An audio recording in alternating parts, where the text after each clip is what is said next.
Bienvenue dans notre méditation « Sa grâce nous suffit » qui a pour titre « La journée du sceau ».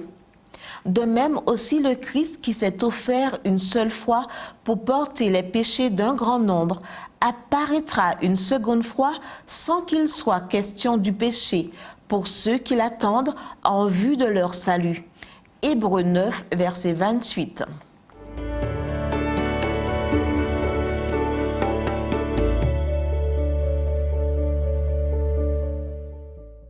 Saviez-vous que le verset d'aujourd'hui était le seul passage de la Bible contenant les deux venues de Jésus? C'est aussi le seul texte où l'expression seconde voie est utilisée pour parler du retour du Christ en puissance et en gloire. C'est merveilleux. Premièrement, lors de la première venue, le Christ s'est offert une seule fois en sacrifice pour porter les péchés de beaucoup d'hommes. Hébreux 9, verset 28. Deuxièmement, lors de la seconde venue, il viendra une seconde fois non plus pour ôter les péchés, mais pour sauver ceux qui attendent de lui leur salut. Hébreux 9, verset 28. L'offrande volontaire du Christ sur le calvaire et son entrée au ciel ont été des actes uniques. L'un a rendu l'autre possible. Le sacrifice lui a permis d'entrer au ciel comme médiateur, non pas en vertu du sang d'un autre, mais du sien. Et les deux lui permettront de revenir pour compléter le sauvetage.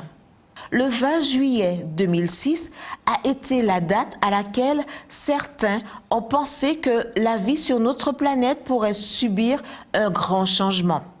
La proposition était un peu inhabituelle. Par un saut simultané de toute l'humanité, il était prévu de changer l'axe de la Terre. C'est pourquoi le projet de cette journée a été appelé Road Jump Day, c'est-à-dire la journée du saut en groupe mondial.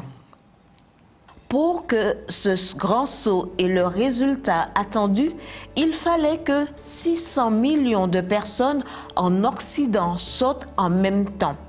Ainsi, avec ce grand saut, les organisateurs entendaient ralentir le réchauffement de la planète et améliorer le climat de la planète entière.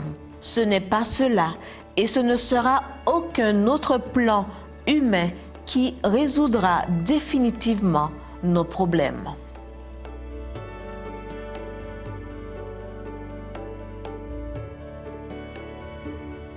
Le grand saut de Jésus du ciel à la terre rend possible notre grand saut de la terre au ciel.